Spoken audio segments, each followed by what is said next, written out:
of victory and the agony of defeat.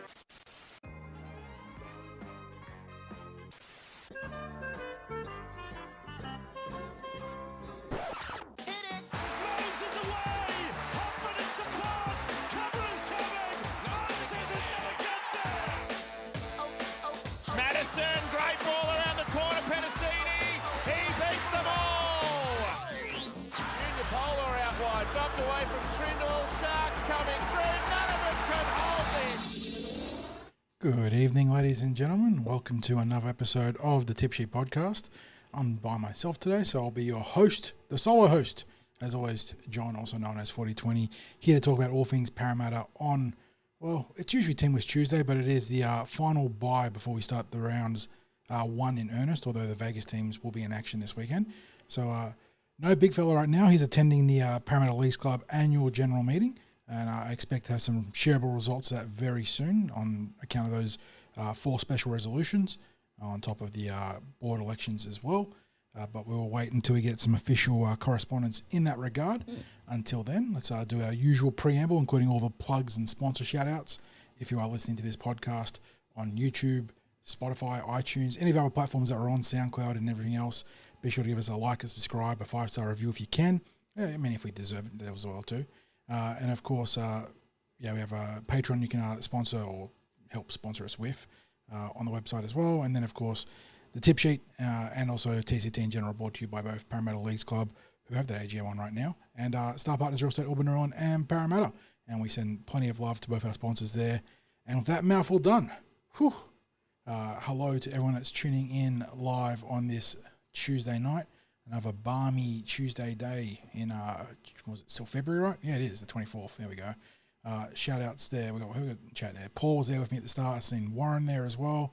Jed is there. Scott, Ozzy, Shane, Testy, Diggs is there. Michael, Neil, Sue, plenty of regulars, some new faces there too. Got Spartan in there. Chris, good to see you, mate.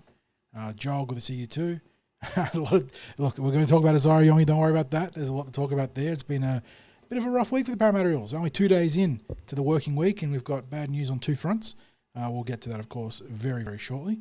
But just checking on everyone as well. Hoping everyone's doing well during this sunny weather. And yeah, it's hey, Leaps, good to have a hello from Lennox Head. Fantastic place in the world. Gorgeous spot. But yeah, it's a lot to unpack here for the Parramatta Eels with both Josh Addo-Carr and Isaiah Iongi find themselves in the headlines for differing reasons. So on that note, let's get right into it. Not much of a news team to assemble this week though. Yeah, I got the big fella's nameplate up still. I've taken mine off. Let's fix that up. There's my nameplate, and we'll have him in spirit. Here we go. I've got something. Where is he? There we go. Here we go. There we go. I got the big fella in spirit there. The 60s boy himself, Austin Powers. So Craig's here in spirit with us, guys. Alrighty. Where is my run sheet? Doing this all solo means I'm awfully optimized here. Let's start with the bit of turbulence here. Okay, so Parramatta Eels came out of the preseason looking schmick. They were the Witzer preseason challenge champions, bagged $100,000 in that overall number 1 placed bounty that's there for the team that comes on top of the table with both bonus points and obviously for and against in their favour. Looked also rosy, also sweet. We saw Josh Addo-Carr on the sidelines nursing a thumb in some ice. He was in good spirits, didn't seem to be anything major. But then on Monday, you saw a report starting to emerge that Addo-Carr had a suspected broken thumb, and then I saw some social media tags from or pictures from the Foxx himself. He was in plaster, smiling with the thumbs up in post-op. And yeah, he's undergone surgery and has corrected the, I think it's the right thumb, left thumb, I don't know. It's 50-50, right? And he is now aiming for a round 4 return. So going to miss, obviously, the game against Melbourne in round 1, but then the Parramatta Eels have follow-up games against the Brisbane Broncos in round 2, and then that is right, yes, and then the Dragons in round 3. So he is targeting the Parramatta game against the Penrith Panthers in round 4, which will be our second home game of the season up against it's not a home game actually, it's an away game against the Penrith Panthers. So yeah, big out there for the Eels. Makes the acquisition of Brian Kelly all the more important. I would expect that the reshuffle in the wake of the Fox's injury would be Sean Russell to the left wing, Brian Kelly to left centre. and obviously the right remains unchanged. Will Penasini at right centre and Bowie Simonson on the right wing. There is a couple different configurations they could go for too. You could obviously put Kelly on the wing and keep Russell at centre where he's looked so good, although I think Kelly is more of a specialist centre and Russell has that flexibility. Another alternative option could be bringing in Jordan Samrani on the wing, who's looked very good in the pre-season as well. Could throw him onto the flank and let Sean Russell stay in the centres. I do think that right now the initial inclination would be to put Kelly at the centre and Russell on the wing, but Jason Riles has got some cards to play here. So it's a big blow, no doubt. Really unfortunate. It is looking positive insofar as that it's only going to be, at least on paper right now, 3 games. But you always sort of get a little bit leery if these are recovery windows, don't you? You don't want to sort of take it as a given that it's going to be a best case scenario and he's only going to be out for a month in total, which would be the 1 bye week and then the 3 games in the regular season. I think NRL Physio mentioned that the post-op recovery window can go as much as 2 months, and that's obviously in a worst case scenario. So if I'm a Parramatta Eels fan, and I am a Parramatta Eels fan, I would be looking at the 4 to 6 week bracket right now. Obviously 4 being the best case scenario, 6 being a more reasonable pessimistic outcome. Obviously you don't want to see the full 8 weeks. So looking at chat there, we've got a few different opinions on this. What do you got, Chris? You got Russell on the wing, Penasini and Kelly in the centres and Simonson. So yeah, that is the configuration I think that Riles probably leans towards. But I think I saw Joel saying Sam running on the wing there. Yeah. So look, I think Sam Runny's played himself into contention. He's had a pre-season in the trials where a lot of stuff just kept happening around him when the ball was in or about his vicinity. So I think that he's definitely in consideration. Probably what counts against him is his versatility off the bench. A little bit like Joash, where he's going to be a victim of his own versatility. With a makeshift backline is probably not the right word because Kelly is a legitimate first grader. I think that Sam Rani's presence and Joash's presence on the bench probably give Riles a little bit more comfort as opposed to keeping Kelly, for instance, on the bench. Warren saying, hope we don't see Josh on the wing. Yeah, I'm reasonably confident we won't see JP on the wing. I think that he will be an emergency winger, maybe. I guess probably the best way of putting it there. We saw him fulfill that role in his was his debut game, right? He was on the bench. Will Penasini gets knocked out in the first minute, and he sort of spends the next game, the next 79 minutes rotating between wing and centre there. I think he's a great emergency winger in that regard, or at least a player that can facilitate an emergency reshuffle on the back line. But I do think that right now, the 2 players that I would consider, or I think that Riles would consider primarily, would be Brian Kelly at centre or Jordan Samrani on the wing. So that's where we're at with Josh Addo-Carr. A really frustrating loss. He looked fantastic in the limited action that we saw in the pre-season. Spartan with the Jack DeBellin on the wing. That's a genuine left field suggestion there. Look, if you put him on the wing, he doesn't have to pass as much, which is probably not a bad thing after the struggles he had there at lock in the pre-season. But yeah, I think JDB comes good for the Parramatta Eels. Maybe takes a game or 2 to settle. It's obviously a new setup, a new team, and the demands that Jason Riles' attacking structures placed on the middle forward role aren't insignificant. So I think that JDB does settle eventually. But yeah, not great news in the first front. But we do sort of look towards a round 3 return for the Foxx, or round 4, sorry. And yes, Phil, I did see that. For anyone that's not aware, during the Roosters trial game, the NRL Match Centre had the Parramatta coaches Brad Arthur still. So poor Jason Riles getting overlooked for BA there. But yeah, Spartan, that question does bring me into the next topic, which was, and you've sort of prefaced saying to expect Yongi to be stood down at all or nah. That is the breaking story right now, the one that sort of came out today. And it's actually a legacy story for when Yongi initially joined the Parramatta Eels, or in the period where he was joining the Eels, where it looked like a nasty split with a partner might have led to some social media sort of beef back then. Today, we've had a series of images leak and between pictures and screenshots of text messages and whatnot, or social media exchanges, implicating Isaiah Iongi in a few different things. And as always, you tread carefully with this stuff. This is all in the allegedly or allegation sort of space. But there are images of Parramatta's fullback rolling up some sort of smoking implement, a cigarette or a cigarette adjacent implement. And, we're all grown adults here. We're not idiots. And it's pretty easy to read between the lines as to what Yongi is partaking in. But again, we've seen this in the NRL in the past with foreign white substances in pictures that aren't provable. And I think that's going to be a lot of Yongi's defence here, and I'm not coming to his defence in general, but I'm saying in the context of a potential suspension, the plausible deniability that he is just rolling a cigarette exists. And I'd like to think, and I mean, Chad can call me out on this if I haven't been, but I do think that I've been pretty consistent on this topic when it comes to players from rival clubs and NRL players in general, in that I don't condone or condemn activities like this. Everyone's a grown adult and everyone can make decisions. It doesn't mean that you're not beholden to the law if you get caught in that sort of thing. But I've been pretty consistent in saying, if you want to do things in your private time, don't be a goose about it and don't take documented evidence of it. And obviously there is a potential layer here in that there is a bit of split between Yongi and a partner that has been alleged, and there's an underlying emotional imbalance between the two parties here that's caused leaks and aggression and whatnot. And there's some other stuff there of the relationship that I don't even want to get to because that's for them and them only. But at that initial value, what he did is technically illegal if it was provable. I think that plausible deniability maybe saves him. And I will default to my stance that I don't agree with doing it, but I don't really care about doing it. And I've never cared about other players and other teams doing it, but just don't be a moron about it. And in this case, you've been a moron about it. I agree. Like, the lesson is don't do stuff like that with your so-called mates who have phones. In this case, it looks like it was his partner potentially taking the images. So there's a degree of intimacy there. But even then, just why? And this is me in my advanced age in the mid-30s speaking. I don't understand the need to document this stuff.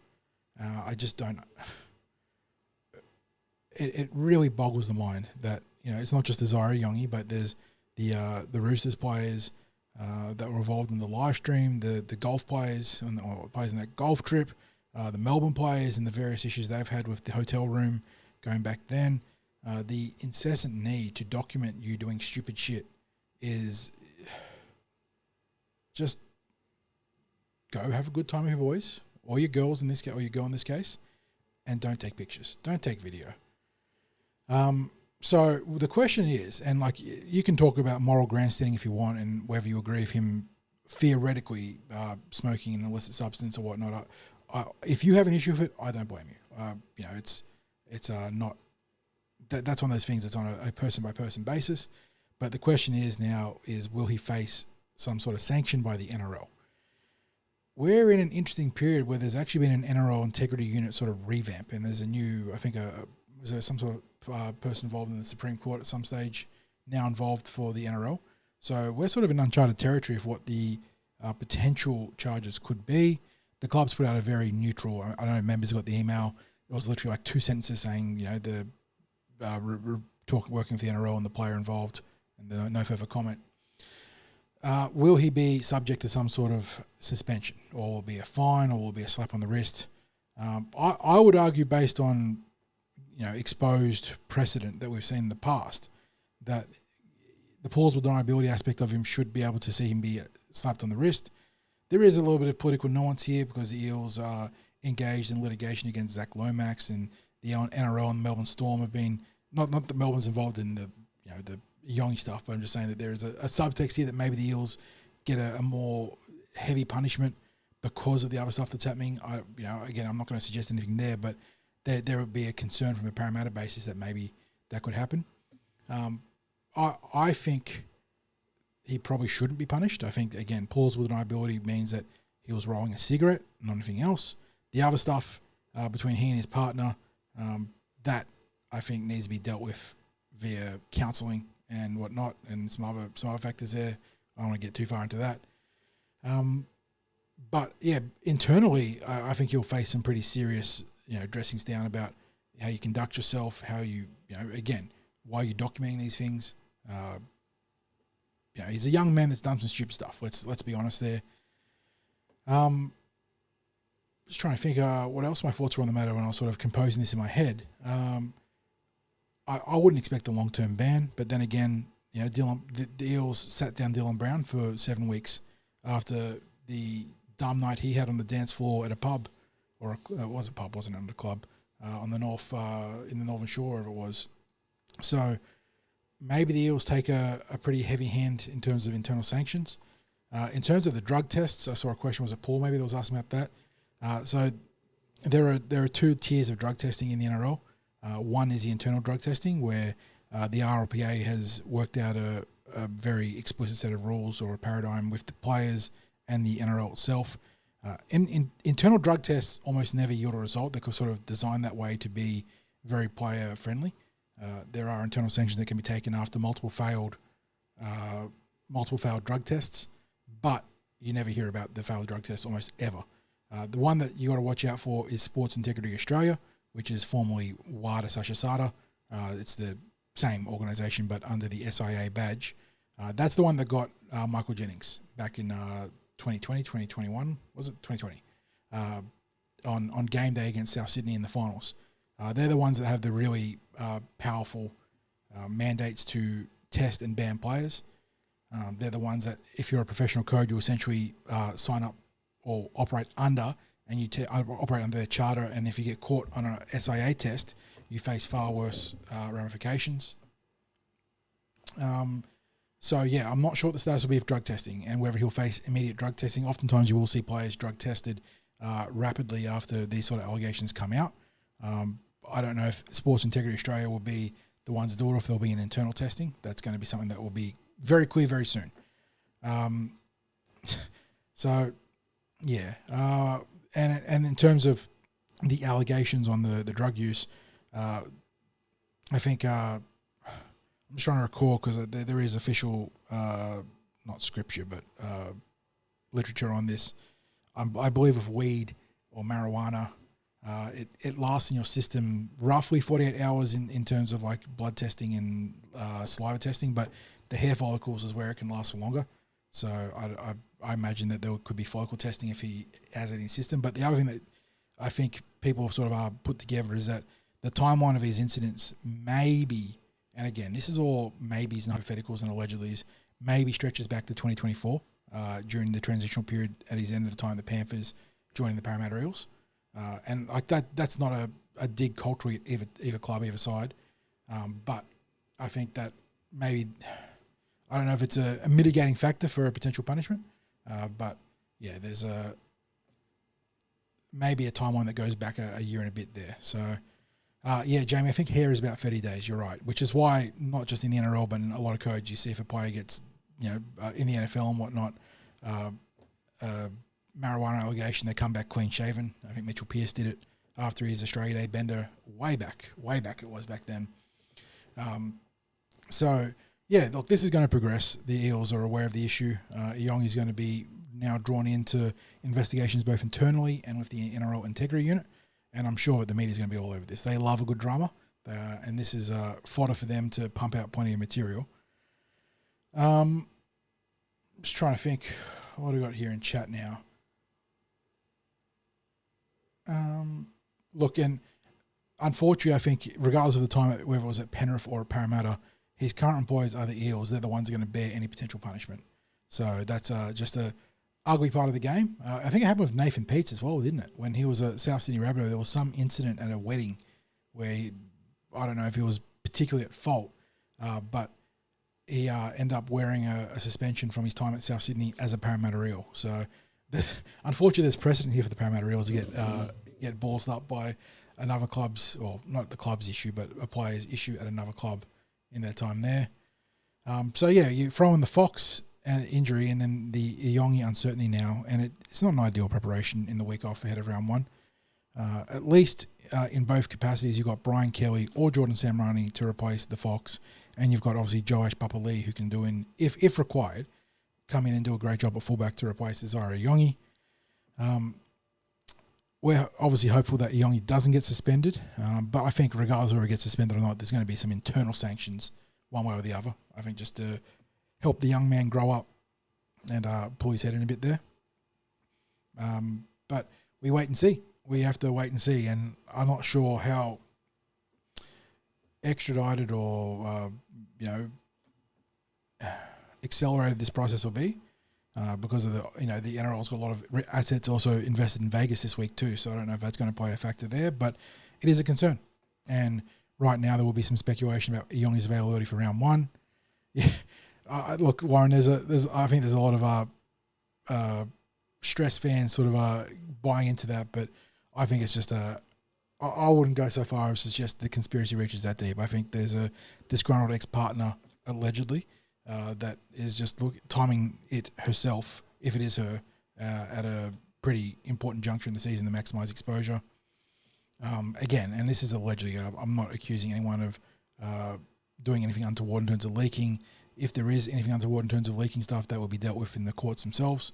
But right now, as a Parramatta fan, it's frustrating, isn't it? We're sort of sit here missing 2/5 of our backline now, or potentially missing 2/5 of our backline.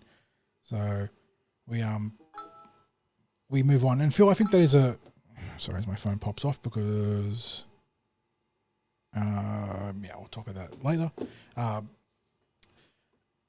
think that is a good place to pivot topics because enough negativity. It is something that we're going to have to deal with over the next couple of weeks if there is a fallout for a Yongi, and clearly they're going to have to deal with in terms of Josh Addo-Carr.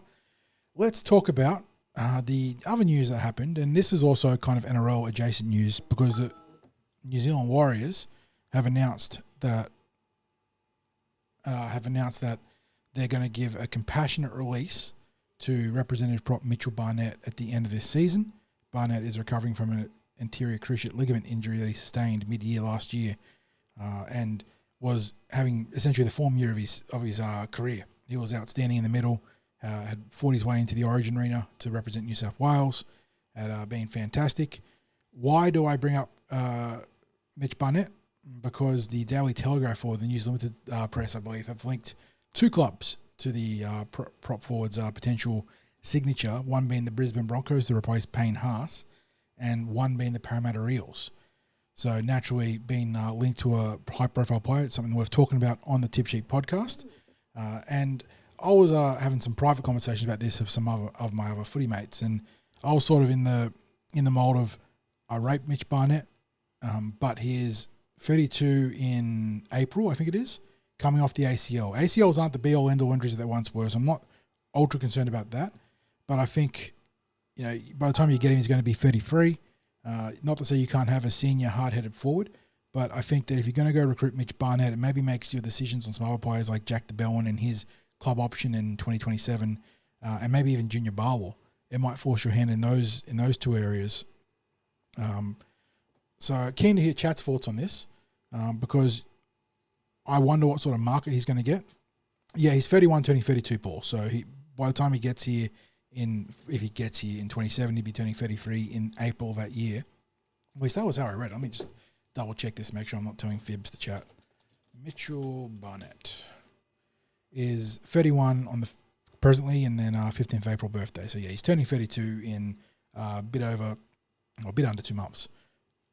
So what's Chat's thoughts on this? Should the Eels pursue Mitchell Barnett? We do want... it's pretty clear that Jason Ryles wants some hard-headed experience in the forward pack to help guide that next generation of young middles we've got coming through. Obviously, Sam Tuivasa-Vati's in first grade presently, but you've got Tianka Brown on the periphery right now. Ryder Talangi's not far off.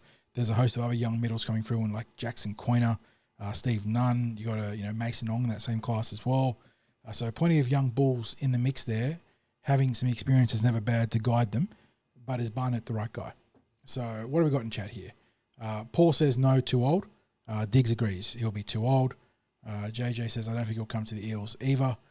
Bearing in mind we've been linked, but we are up against potentially the Brisbane Broncos, who have the Payne Haas money to go out and potentially replace him with another experienced middle. Neil says he doesn't want to lose any of Tuivasa, T. Brown or Ryder. And I think that is core to any potential recruitment for the Parramatta Eels, in that you need to go get some talent to augment what you have in the squad. That's the holistic approach to salary cap management and to roster construction. But the Parramatta Eels clearly lean towards being a development club. And you've got in those players there, Tuivasa, T. Brown, Tianka Brown and Ryder Talangi, plus guys like Jackson Coyner, Samuel Polly and the other players I mentioned, Nunn, Ong, all those young balls there. On top of the guys that are in Reggie's that could end up being solid contributors too, like Tyrese Lakini and Saxon Pryke. Tony Matteo's there as well. There's a ton of really solid talent in the mix, but you do need to augment that with some experience and different sort of athleticism or athletic traits, some intangibles and whatnot. Neil says we need a winger, not another middle. I think the priority of where you're going to spend for that luxury player is a fascinating question, isn't it? Do you go for the big middle? Because we sort of telegraphed that with Keon Kalama-Matangi. Parramatta's interest there was legit. But equally, do you go out and with all the young guys you got coming through and the pack that you could be so confident in having, if you think that they can develop with the experience, Sands a proven leader outside of someone like Junior, do you go invest in a big splashy outside back? That's definitely a possibility. Looks like the general sentiment is fairly against it. I'm not surprised. Jackson saying he'd prefer Barnett over JDB. You're not happy with that signing. Look, jury's out on JDB. I know he's had a great preseason. Craig's obviously documented that in the blogs throughout the preseason training reports. But it's one thing to be great on the training paddock and another thing to be great on the actual playing paddock. As I said, jury's out there. And you guys know my general sentiment here is I always err on the side of cautious optimism here without trying to oversell a player too much. I know I can be guilty of hyping up juniors here and there. But in the case of Jack DeBellin, I'll let the results play themselves out on the field. If he does stumble and if he's not the guy for Parramatta, you've got someone like Charlie Geimer ready to come in. You've got Kelma Tuolangi that can also not directly replace Jack DeBellin but facilitate someone like maybe Jack Williams going into the middle and whatnot. But yeah, I understand saying you'd prefer Barnett over Jack DeBellin. I don't think that's an unreasonable assertion. But yeah, and Jamie, that's what it really boils down to, isn't it? Much like, what's the coin? And Jack DeBellin joined the club on a 1+1 with the club option in our favour, and Barnett's got the Broncos listed as a potential suitor, which means you'd think the market's going to be pretty big, even for a 32-year-old, 33-year-old forward. I think he's going to look to cash in, and I don't know. Look, the Eels got some money. It's pretty clear the Eels have money, like regardless of the Zach Lomax situation and player swaps and whatnot. I'm not saying they've got a huge war chest available, but they've got some money. And I think that they're also cognizant of the fact that they need to be keeping a lot of this premium young talent coming through. And you don't sign all of them on huge contracts, obviously, but they do add up. And as you start scaling those young players into those eventual top 30 contracts and paying a little bit on potential, but also getting some value back, you can compose your cap in a certain manner that allows you to go out and sign some extra players, but not as much as I think a lot of fans will anticipate, because there are some very good juniors coming through. And yeah, Jackson, look, that is the unfortunate reality of Parramatta, is that the timing is terrible. This is a window in which we have a nice degree or opportunity to spend some cap space, but the market's not there, isn't it?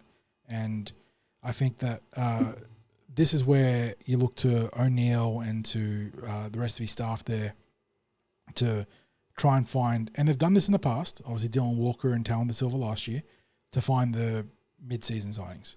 Because as is presented right now, there is not the market. There is, even looking at the upcoming free agency market for 2027, there are players there, but I'm not sure if there are the players there that we would consider the difference makers. And therein lies the rub. Can they go out and find the disgruntled or available players in the mid-season market? And I think that's probably, given that there's been I'd say a general negative or no response to Barnett, I think we can move on with that there. But obviously another one, the monitor, Parramatta's interest will be, look, and it's due diligence for the Parramatta Eels to kick the tyres on Barnett, see what the market is, see what his fit is. It'd be poor operations if you're not in it. And I think that this is again, I know you guys probably get sick of me talking about the Seahawks, but that is one of the philosophies of their general manager, John Schneider, is that if there is a free agent or a potential trade, which obviously doesn't exist in the NRL, but let's talk about a mid-season signing as a quote-unquote trade, you should be in on every single potential transaction. You want to know what the market is, what other teams are willing to spend, what that player can bring to you, even in a vacuum. So I'd like to think that the Eels do the due diligence on someone like Mitchell Barnett, whether they sign him or not, and see what the market is, what the fit is. Okay, so on that note, we've talked about Josh Addo-Carr, talked about Isaiah Iongi, we've talked about obviously Mitchell Barnett. Then what do I got here? Oh yeah, let's talk about the weekend results, because there was football. We had football on the weekend, guys. I know we did the Instant Reaction podcast, but we do like to do a quick weekend recap. And if you do want to have a good weekend recap, I do have the weekend wrap-up on the website. You can read that for cup of coffee and maybe a cup of coffee or two, because I do tend to wax a little bit lyrical there. But the Parramatta Eels played 2 official games in the junior representative ranks, because the Lisa Fiala and Tasha Gale Cups were on bye. And in the NRL, we obviously had the week 3 of the Witzer pre-season challenge. It's a bit of a mouthful there, Witzer, where the Eels took on the Sydney Roosters. And there were 2 other trials at Henson Park that I didn't catch, with the Jersey Flag and the New South Wales Cup. I think Derek was in chat there in the instant reaction. I think if I recall correctly, the Bar TV had the badging on the games wrong. They were reversed. So I think Flag won convincingly and the Cup had a narrow loss. So if Chris is in chat still, he might be able to correct me on that one there. But that was my understanding of the situations there. Now we go to the weekend wrap. So let's start in the junior reps and make our way up to the NRL.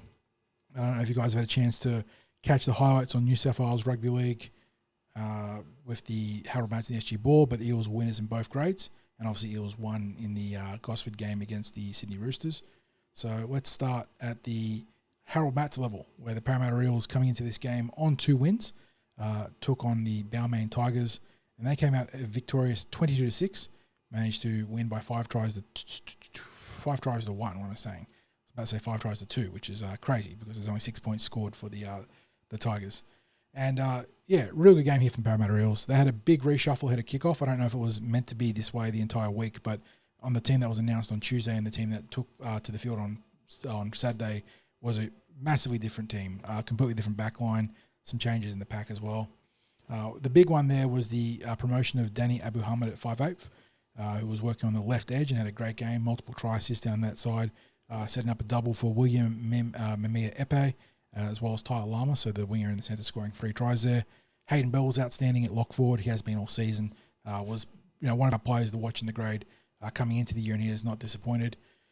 He scored 1 try and could have had a second, but he knocked on over the line. And I still think the referee was actually going to award the try, but Bell knew he'd dropped the ball and got up scrambling to pick it up, and it sort of sold to the referee that it had been a drop ball. So, great game there for the Eels. The biggest concern out of this one still is their goal kicking. They were kicked just the 1 conversion from the 5 tries. And in a game that gets closer against some of the tougher opposition, obviously goal kicking is going to be a crucial difference. And I'm not sure what the answer is for the Parramatta Eels. I think they've tried a few different kickers here in the mats. None of them have really found a sweet strike of the ball yet. And they just got to hope that someone can, on the back of some extras at training, sort of round into reasonable goal kicking form, like even 60% goal kicking form. Because right now they're not hitting the ball sweetly off the tee. So looking at chat here, Gary, were you out there, mate? So Gary says Arpa Twaddle and Jordan Samurai were standouts in the backs. What else we got there? Make sure I'm reading it. Got the jump on the Sharks. Okay, so when the comeback was on, the Sharks sort of had the better talent on the field, and the Eels are sort of rotated through. Okay, so I mean that is the nature of trials, isn't it? Once you start rotating players in and out.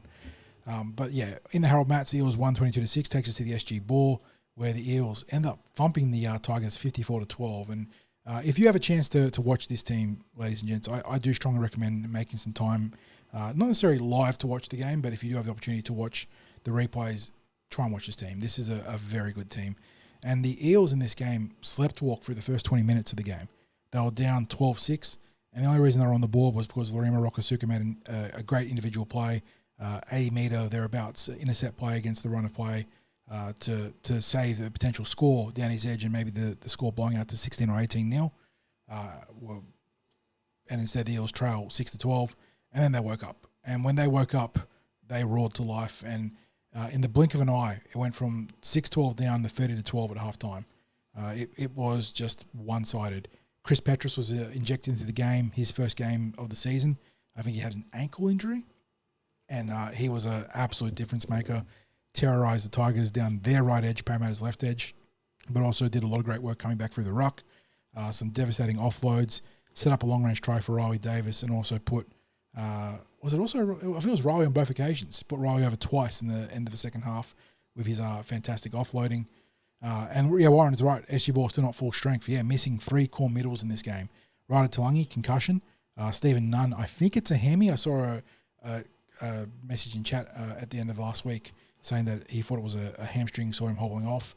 And then Mason Ong, who I believe has a concussion mandated rest. So 3 of their primary middles missing in this game. It tasked Jackson Coyne with stepping up. And he got some great support from his interchange bench too. I thought Billy Farnane was fantastic in this game. He had a huge stint off the bench. And then Viliami Fafita made his club debut and showed some great leg speed. A lot of punch through the ruck. Really solid, compactly built, powerfully built forward with great leg speed there. And the Tigers really struggled to stop his wins over the ad line and the fast play the balls. And then, Riley Davis, Cameron Bamblett, Lincoln Fletcher, and Jerry Stewart at dummy half. Really good spine. Really good spine. I mean, good's probably underselling it there. Ball, they are outstanding. They are going to be a hard team to stop. And as Sixties and I have really hammered home in our previews and reviews of the various results for this team, the biggest factor to stop the Parramatta Eels in this grade will be the ball themselves. Like, they had a really slow start here against the Tigers. We're down 12-6 after 20 minutes. Looked lethargic and were dropping the ball. And then, snap of the fingers, they woke up. And just, it was devastating. So, Warren, look, Craig and I obviously do our specialist or specialised Junior Oats podcast. We record usually on Thursdays, sometimes Wednesdays. But, there will be some teamless news there for the ball. And as you said, Nathan Howard out for the Parramatta Eels this week, alongside Nicholas Kodarak. You get Lockie Vella, son of Mick, coming back into the team, and so I don't know if Derek's in chat, but your boy Samuel Sorovi's in the mix this week. Is he on the extended team? Oh, it's the extended team. He's the 18th man here. So, the Eels draft in Lachlan Vella into the centres, and Lockie's had a real miserable run of injuries in the last season a bit, and he's plenty talented. So hopefully he can get a good run here. But the Eels with an unnamed prop forward as well, so they could be bringing back one of their middles. It looks like, but maybe Ryder, maybe Mason, I'm not sure. So that's the tale of the tape for the 2 junior grades, and then obviously in NRL, Parramatta Eels beat the Sydney Roosters 28-22 to claim the Witzer Preseason Challenge crown, similar to what the Brisbane Broncos did last year and the year before, and that worked out pretty well for the Broncos. So I'm not saying buy your premiership tickets now, guys, but maybe winning the preseason challenge is not as much as a meme as some fans would believe. I think that it can be somewhat indicative of early season success too, with how structures and players look. And I think in that sense, Parramatta presented pretty compelling evidence that they're going to be a competitive outfit this year. Again, not perfect.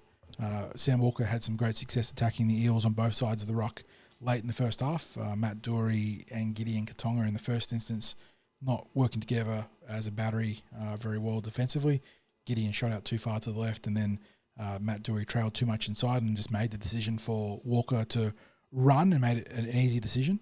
And then likewise, there was a fast play the ball yielded in the next set, or the next extended set, because I think there was a penalty en route to the Roosters getting into our attacking quarter. And again, Walker's decision was made for him because the Eels were lax at marker, allowed him to get in the front foot and create the crease for Angus Crichton to attack in back towards the posts and score. So, Gary saying we had one big bopper in the team last week, same size as junior. Which grade are you talking about? SG Ball? If that's the case, then there's a couple of boys that are pretty big in that grade. They breed them big these days. They feed them and breed them nice and big. We got a question. It was a question. Michael, you're saying I was reading that Steve Nunn resigned, not resigned. Yes. I can't remember if it was reported on the Parra Eels Juniors social media, but Craig did confirm at one point that I think there's an extension to the end of 2028. Maybe 29. I think it's 28 for Steve Nunn. So Eels getting on the front foot there and doing a good job locking up one of their form young props who has a nice different. Obviously, you can sort of have props in different ways, but I think physically Nunn profiles a little bit more towards like a Spencer Leniu in terms of his build, that mid 180s but powerfully built, explosive sort of prop, which is different to some of the other props Parramatta have there, which is, it's good to have a different blend of athletic traits in your forward back. And I think that Nunn can certainly be a nice point of difference in a theoretical Parramatta pack down the track. New guy. I'll think about that while I'm yakking, so let me keep pushing through. But yeah, Parramatta Eels down 22-12 at the break with that late sort of flourish from the Roosters. Eels conceded a couple of tries off the high kick here, guys, which I don't think is a blight on their defensive structures by any means. Yongi got, I wouldn't say out-jumped by James Tedesco. There was some contact in the contest for the ball. Yongi lost it backwards, and Lindsay Collins did a good job pushing through as he's wont to do. That is one of the big intangible traits that Lindsay brings to the Roosters and the Maroons too. Mr. Johnny on the spot. And then in the second instance, it was another funny one where our dummy half or marker defense wasn't there. It allowed Iolu to run from dummy half from the Roosters to drew the defense off the goal line, which pulled the winger up as well in the case of Bowie Simonson, put him out of position for the attacking kick that came. And he was out-jumped by Tommy Talau, wasn't it, down that edge. So a couple of tries considered off kicks there. Not great, but certainly not the damning indictment of defensive structures that would otherwise be if you just sort of yielded more soft points. And then the Eels turned it on the second half. And what was really impressive for mine was that often in the second half in these trials, it's, second string, third string purely. But the Eels and the Roosters kept out a lot of their primary players or brought primary players back into the contest. So they were both looking to pump big minutes into their first stringers. And around that, you saw some of the young guys getting opportunities. I think that although his play time was a little bit more restricted in this game compared to the trial against Cronulla, Tiankin Brown, I've already seen mentioned in chat multiple times, had a really good preseason and certainly put his hand up as a potential debutant, maybe the lead debutant, alongside someone like maybe Will Latu, who we didn't see this week, but just depending on which positional groups get hit by injury, you could see one of those young bulls come into the fold. But the other one, and look, there's players like Joash and Jordan Samrani who obviously did their stocks no damage. But I think pretty universally, the other one that a lot of fans were very pleased to see, and he really lit the game up when he came on, it was Lorenzo Talatona.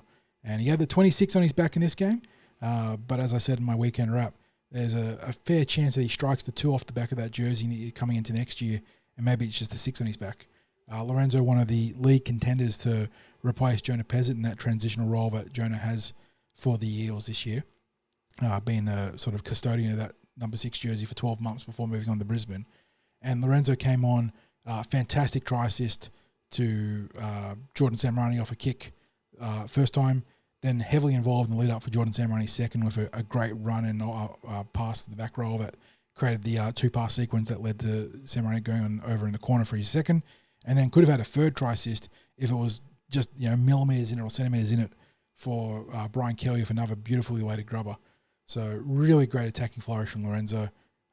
Just a perfect little cameo for him in his second bit of exposure to senior football.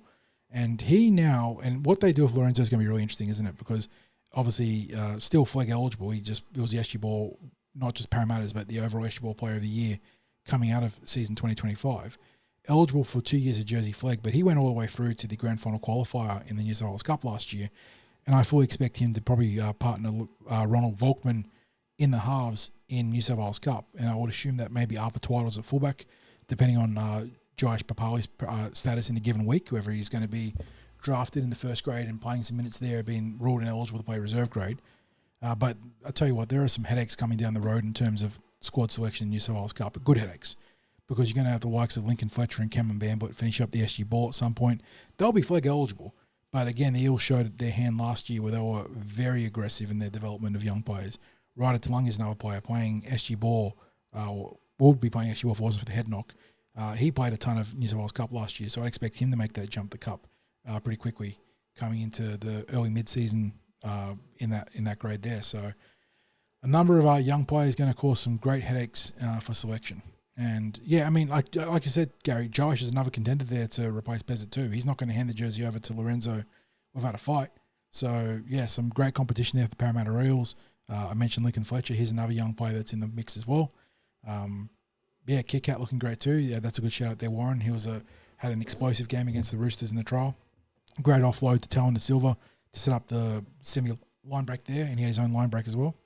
And I think that Katonga is absolutely set for a mega season. Now, that's the weekend wrap, or the week that was for the Parramatta Eels on the field. I'm just looking at my run sheet here. Have I forgotten anything, guys? Any other major Parramatta news? The AGM is ongoing right now.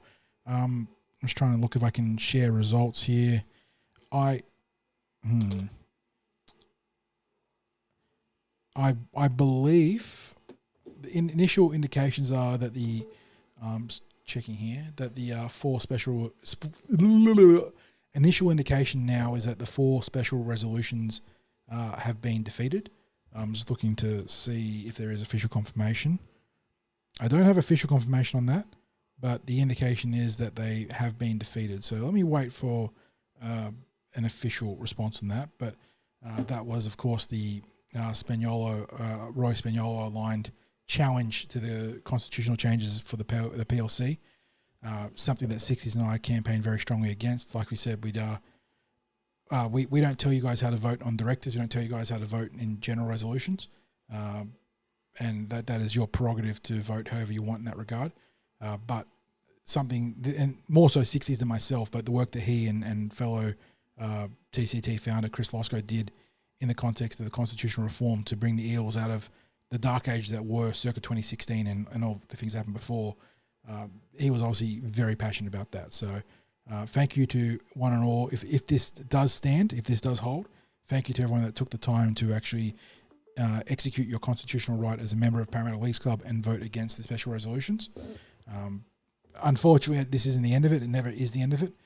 But I do salute the Parramatta fan base for uniting on, for the club here. So, and again, if we have to deal with this stuff again down the path, we deal with it again. But it is looking like fans are voting in numbers in the right means. So, thank you, one and all.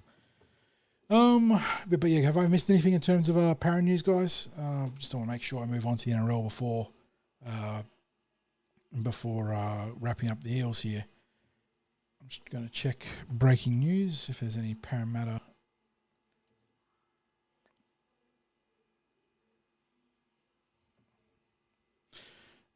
No, Michael, they don't go away. Unfortunately, the battle will persist. So, no, I think that's most of the Parramatta news, ladies and gents. So, we move on now to the NRL. No meme or funny intermission music this week. We just press on into it. So, we get into the NRL, and again, let me refer to my run sheet. We go to so let's go to the Judiciary now. And the Nathan Cleary, Ivan Cleary stuff. Nathan charged out of that pre-season trial against the West Tigers with was it grade 2 careless? High shot on the rookie winger, who's going to be obviously a fantasy superstar for so many players of our Supercoach and NRL fantasy, Makasini, who looks like a revelation on that left wing for the Tigers. And there's a bit of nuance there in terms of Makasini making an error and then sort of dropping his head down the contact point of the head to pick up the ball, and that changing the target area for Cleary in a very small window. But the gist of it was that Cleary got the 2 week because he has priors. Obviously, Dylan Brown got dropped in his head by Cleary not too long ago, and a couple other shots as well have seen the star halfback cop the ire of the Judiciary and the match review committee at various points. He copped the 2 week charge. And then decided he was going to contest it. Ivan Cleary goes to represent his son at the Judiciary, manages to plea it down to a grade 1 and a fine rather than any sort of time on the sideline. Again, like there's been a lot of division on the outcome and the process here. A lot of Penrith fans obviously arguing that it shouldn't have been charged as heavily in the first place because Makasini changed the target area. That hasn't really held true, I feel like, in the judicial process for a lot of players in the past, where the onus on safe contact is placed firmly on the defender, regardless of mitigating circumstances. But, yeah, Cleary free to play against the Broncos in round 1, a massive boost for the Panthers, no doubt. What's Chat's... I see Paul's got a very strong opinion on it. What a joke. What's Chat's opinions on the outcome here? Did the MRC and the... who got it right? The MRC with the initial grading or the Judiciary with the overturn or downgrade? So he wasn't fully cleared. It was downgraded to a grade 1 and a fine, which means it does carry the like quote unquote penalty down the road. Where what is it like? It's your 2 instances of a specific charge or a fine, then it goes to guaranteed week out, I think, if I recall correctly, in the new judicial system. So it's not like it doesn't hurt him in the long term. But yeah, is this a case of a bit of Penrith bias? I don't know. It's hard to speak about the judiciary with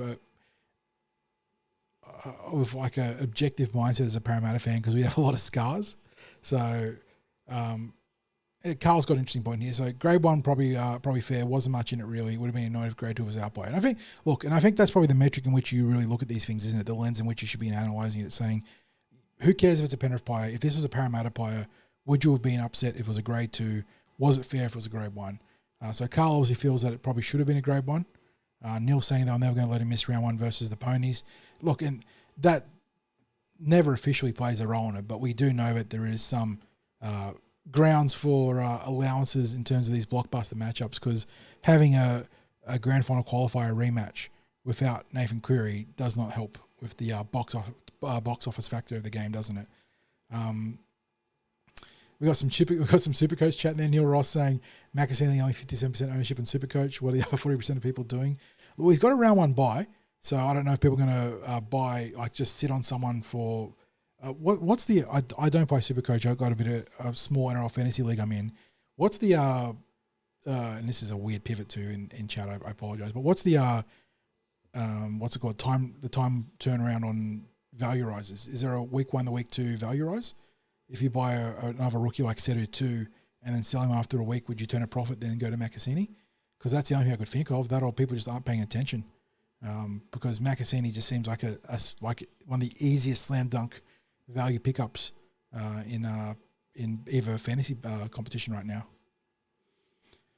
And then we got another fantasy question saying, I think Tom Chester will hold his spot. Yeah, look, Chester's another one that a lot of people are banking on being a real value proposition, aren't they? Just looking at my NRL. And for those that do love NRL fantasy and Supercoach, we do have a guest contributor coming on board for TCT this year that's going to set up a competition for us, like a league for people that want to buy, not buy in, it's just play, that want to join it. Yeah, looking at my NRL fantasy team, my value pickup Setu 2. I know a lot of people are saying Dylan Brown because his base stats going to be strong at number 7. Hill and Lukey, Ethan Sanders, Tom Chester, Lazardi from the Storm, Paxton at the Titans, I think is another popular one as a cheapie. So it's the round 3 price changes. Okay, there you go. So yeah, if you haven't got Macasini, then you got to buy him before round 3. But why wouldn't you have him for? I don't think there's any benefit in terms of not having him on your roster, whether it's NRL fantasy or Supercoach right now. It just seems like one of the best value propositions. Going to break tackles and score tries, and that's especially in Supercoach that gets you a lot of points.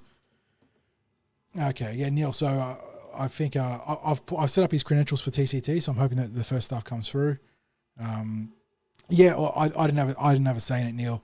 This is one of my mates' leagues, and they were looking to. I've played sporadically in it, and they were looking to fill out numbers on NRL fantasy. And I know that fantasy is a lot more stricter on its scoring mechanisms. I'm hoping he's got Warren. I'm hoping he's got the code up. The blog and the codes up this week. So. He's got all his credentials set, and I think he wanted to get the post in the draft. So I'm hoping that it drops tomorrow or Thursday at the very worst. So I'll try and get on top of that ASAP. Michael, I did not hear that. I don't know if you got enough time to type up the rough cliff notes of that. But what did Blake Austin say about Dylan Brown?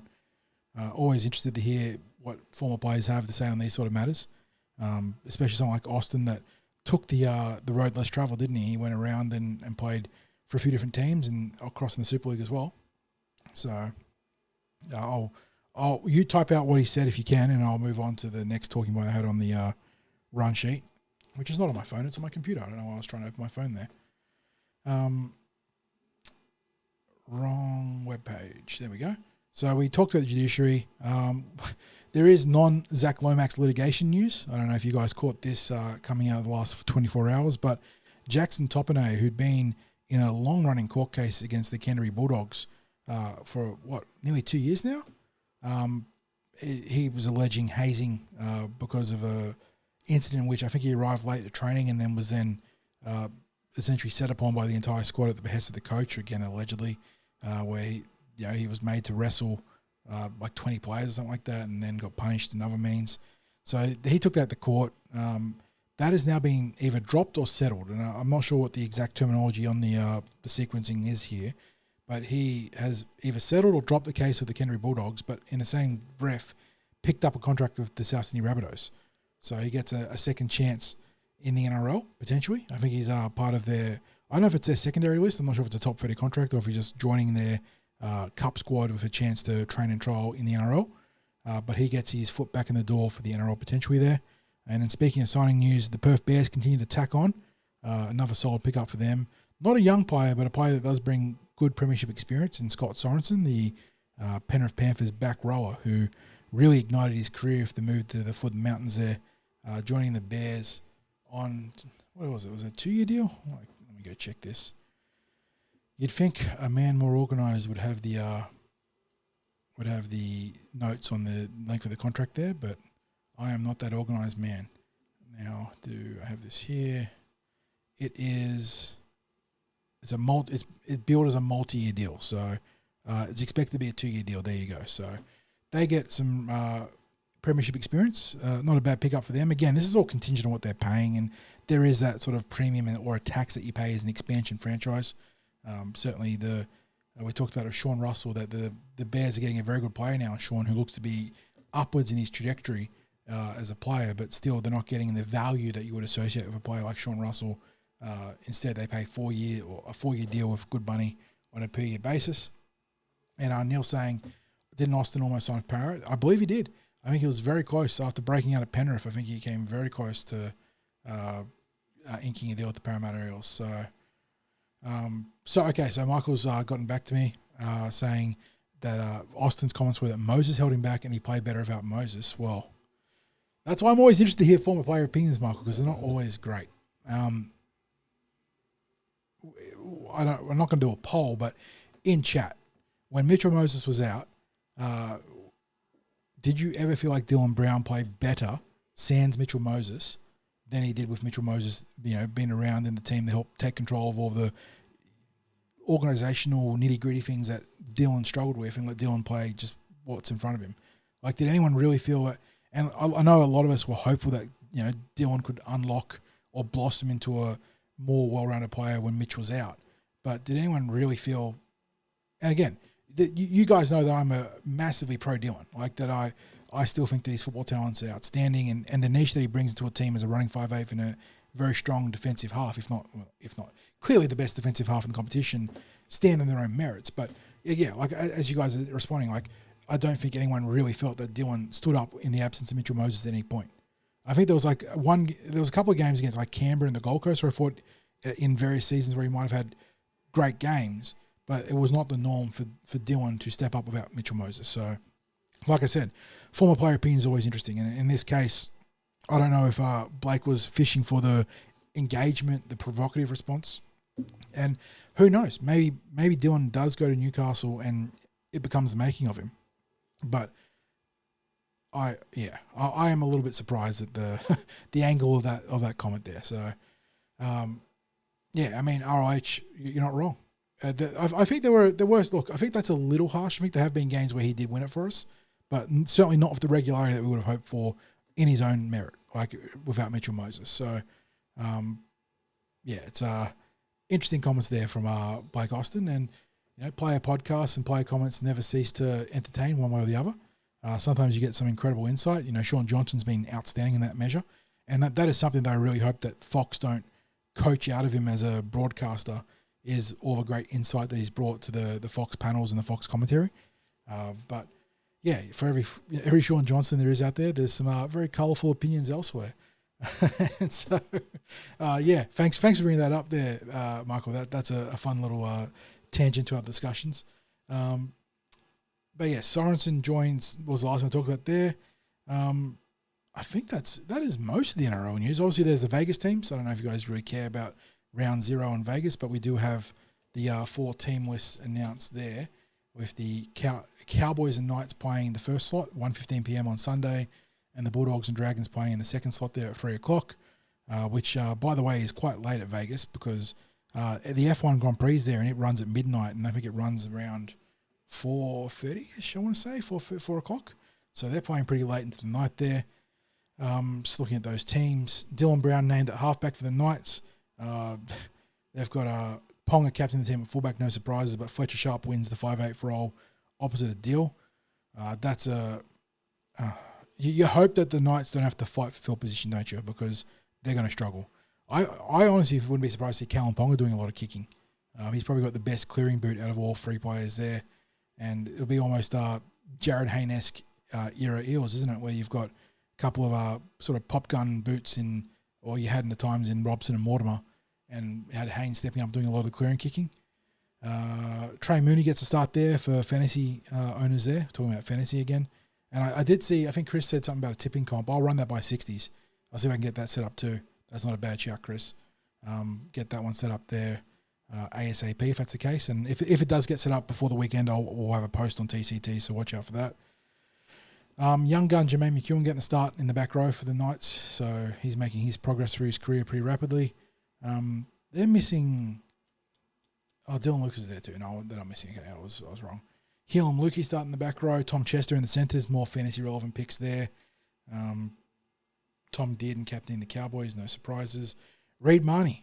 Keen to see if people think he gets a redemption arc this year. Struggled at the Bulldogs massively. Ended up being a cap casualty, spat out by Phil Gould in the Belmore machine there. Does he bounce back at the Cowboys? He looked pretty good in the preseason. I think it looks like... Well, no, Sonny Luke has been named on the bench, so Reid's not going to get the full 80 minutes there, but I would expect him to play the majority of minutes for the Cowboys. Do we think he gets back to his best up in North Queensland? Oh, a plug there for Rugby League History as well. He's got his tipping video out there on the YouTube channel for both the Vegas games. Make sure to check that one out there. RLH has got plenty of great content, and love having him in chat to talk Parramatta. Yeah, look, Chris, we'll definitely have... I think that's a fair shout, having a little swag package for the winner of winners, I suppose, of a tipping comp and the Super... I assume it's going to be Super Coach, but whatever fantasy comp we have set up, I'd have to get the big fella on top of that, but I don't think that's an unreasonable suggestion there, mate. RIH is always a tough marker. Reid got his just desserts. Look, I'm not going to argue that there wasn't a sort of degree of owning what you sort of or reaping what you sow there with the jump to the Dogs, but I think he bounces back somewhat against with the Cowboys. I think he probably does fairly well up there. I think I think the Dearden does strike me as a lot of parallels to a young Mitchell Moses, although I think maybe a little more maturity relative to their two age brackets there in their careers. And I think that you did see Marnie really thrive with Moses at the helm. And I think that Dearden, if he continues to grow as I expect him to, as one of the premier halves really coming into the full peak of his powers now, I think that combination can work pretty well for the Cowboys. Although North Queensland is such a volatile situation. We've talked about the Todd Payton issues up there in the past, and Todd probably been on the hottest coaching seat in the NRL. They've got a lot to play for this year, don't they? Both staff-wise and player-wise. There's a lot of careers on the line this year, and I think that they've always been so volatile, haven't they? Like when the Cowboys are hot, they can beat anyone, but they've got so much volatility in their setup. So I don't know. Geez, you got some tough markers on Reid there, and I understand it too. Like the manner in which he left the club probably left a lot of fans feeling pretty dirty.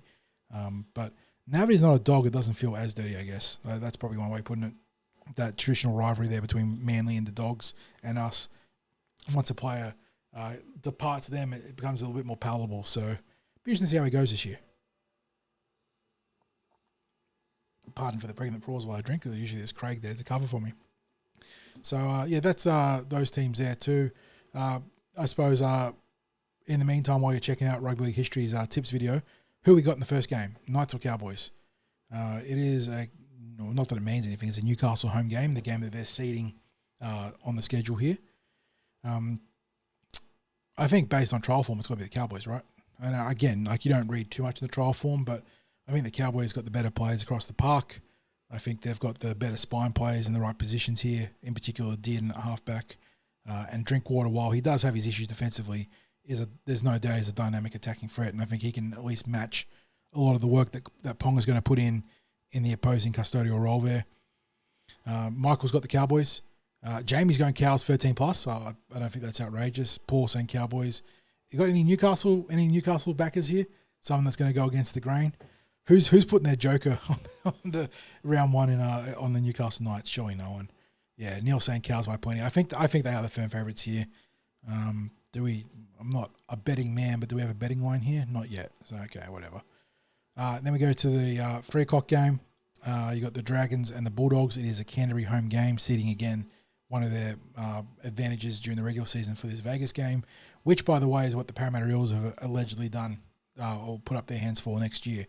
And it should be noted that the importance of that is that while you lose your round 1 home game or your round 0 home game, round 1, 1, 2, whatever, it does make you eligible for an away game at Magic Round usually, because the NRL just mandated that you need to give up a home game for one of the promotional events for the code at some point. The Eels used to do that with their game in Darwin, which was why they always had the away game at Magic Round. If this is the case, the Eels would be home against whoever they play next year. I don't know what team it'll be, but they would also then get the away game at Magic Round, or at least they should get the away game at Magic Round. So that is something to consider there. Looking at these two teams, any surprises for the Bulldogs? We got Galvin and Burton in the halves. That's not a surprise. Bailey Hayward has taken over from Reed Money at dummy half. Samuel Hughes starting at prop. It looked like he was on the outer early in the preseason. He started in that first trial game that they had essentially their reserve grade team playing. So hard to get a read in that situation. Kikau and Press in the back row, 2 good edge forwards there.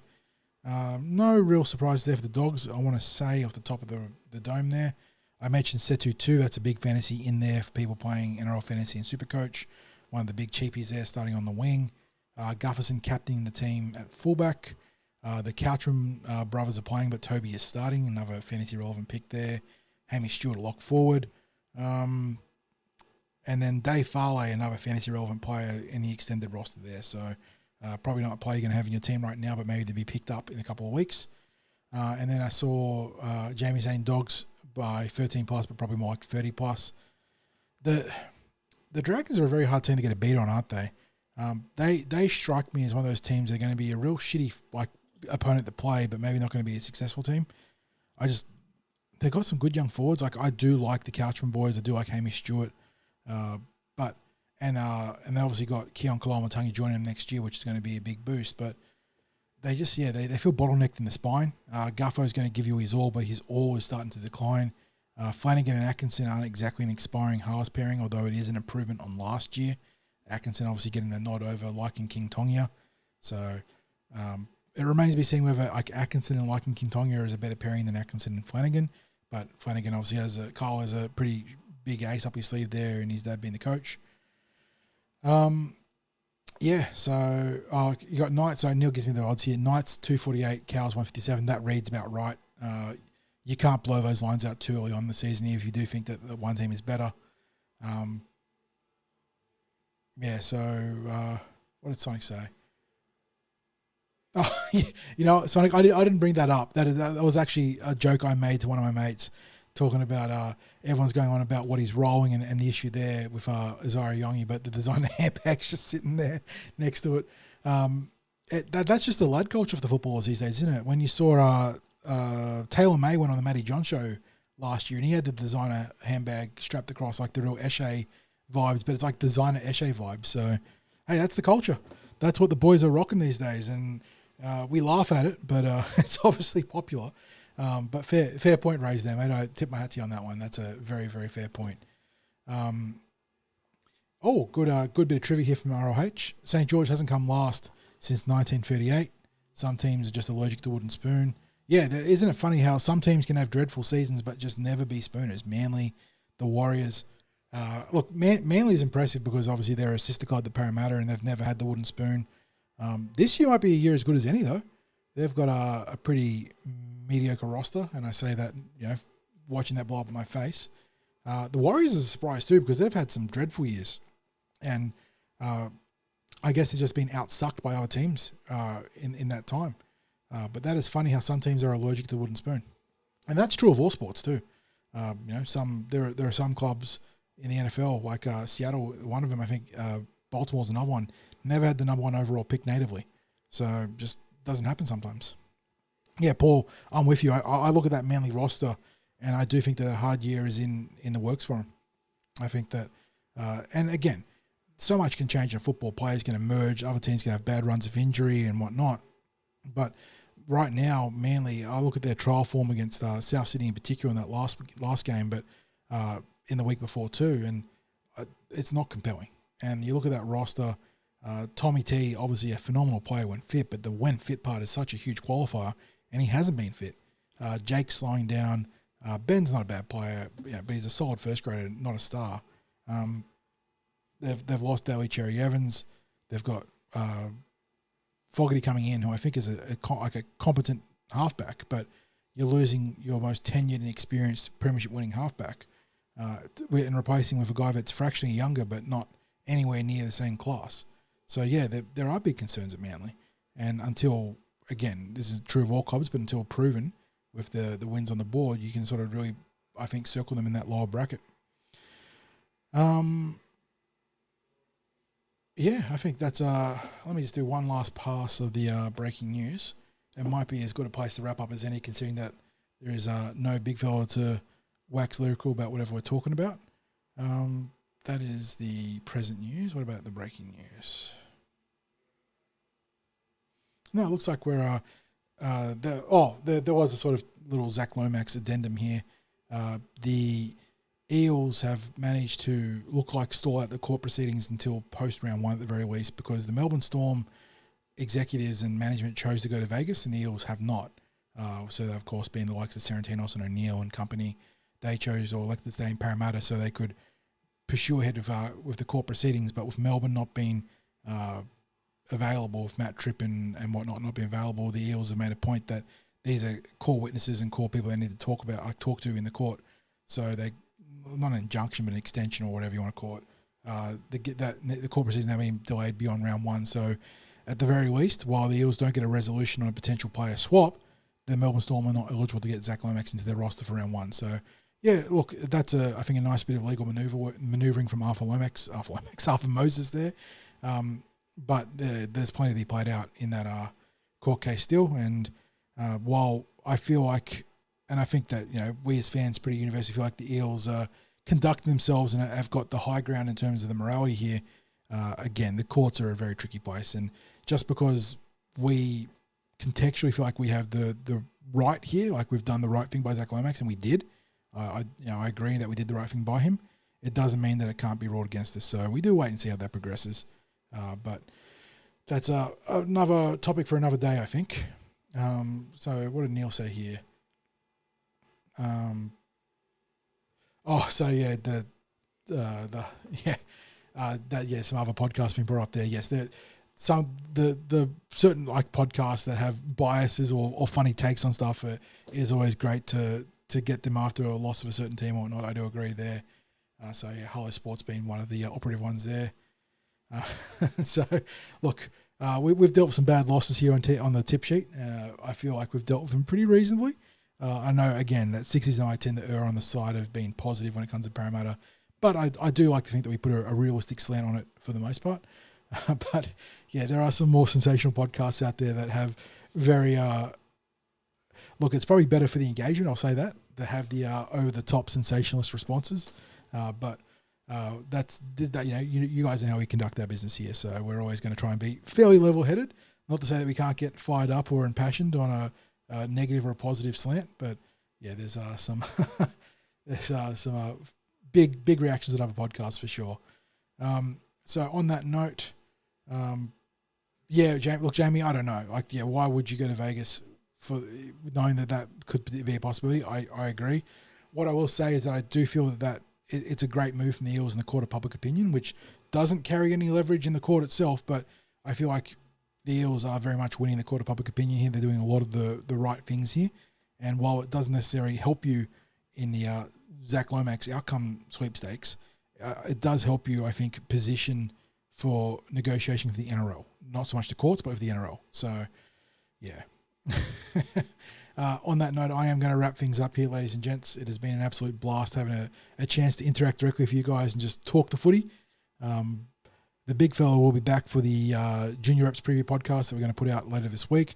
I will try and get on top of the tipping competition stuff. I will try and get on top of the Supercoach or NRL fantasy stuff with our new contributor, who hopefully, let me actually just check if he's been in drafts. So where are my posts here? Sorry, it's in the back end of TCT right now. So in the weeds, as it were. We obviously you guys have seen some of the fantastic work done by Roly Poly Eel, who's going to continue to be a guest contributor for us this year on relevant topics that sort of evoke the need for some sort of legal insight or expertise in the matter. But we are bringing on also Adrian, who's going to be our fantasy and again, I'm not sure it's Supercoach or NRL fantasy, but he's going to be our expert on the all things fantasy there, and we're hoping he can be a regular contributor setting up the leagues and giving you guys some fun talking points on a given week about who the gun cheapies are, who to trade for, what sort of matchups you're looking for, points of differences and whatnot. Yes, he does have something in drafts. Okay, so I am hoping that this can go out tomorrow then, guys. Let me just quickly check. Preview, here we go. Oh yeah, it's a good read too. Yeah, so Adrian's done a great, and he's setting up a Supercoach league. There you go. So it will be a Supercoach driven series, but he's put up some great work initially. So this will be going up with some good reads there. So keep an eye out for that one. Love you guys, Carl. I appreciate that, mate. So yeah, really keen looking. I know that there's been some shit news today between the Foxx injury and then whatever happens to Isaiah Iongi, but I think again, backline depth is a concern if it gets much deeper than this, but with the acquisition of Brian Kelly and Jordan Samrani looking like he's going to be a really handy factor for the Eels, I think we can overcome the initial at least 3 weeks of the Foxx and then maybe a game or two for Yongi at the very worst, I'm hoping. I'm hoping it's a slap on the wrist based on precedent, but I think that we can navigate this. I think we can get past it. So plenty of reason to be optimistic. I think that with Mitchell Moses and company helming the Eels that we can get past the Melbourne Storm, we can get past the Penrith Panthers and St. George, break that streak for Melbourne. And, of course, we'll be previewing that next week with the Team List Tuesday podcast and then the preview podcast. But until then, I'll start shutting it down. Thank you to everyone that listened. Thank you to the sponsors, Parramatta Leagues Club, the home of the Eels, obviously Star Partners, Real Estate, Auburn, Rowan and Parramatta. Please, guys, give us a like and subscribe. I know you guys are fantastic in that front. We are still working towards our 1,000 subs. I saw some people plug in TCT in the tip sheet on Reddit today. I love you guys for that. Thank you so much. I don't know if it's anyone in chat right now, but thank you so much for the push for exposure. Every comment, every like, subscribe, and mention helps. And you guys are just awesome. And I know that Craig thinks exactly the same of it, and we always love having you boys and girls here for the live streams in particular. It's a fantastic experience. So on that note, I can't say it with the same vigor and the same gusto of the big fella, but I will use his sign off and say, go you mighty Eels, and we are all indeed para proud despite the rough day today. Thank you, ladies and gents.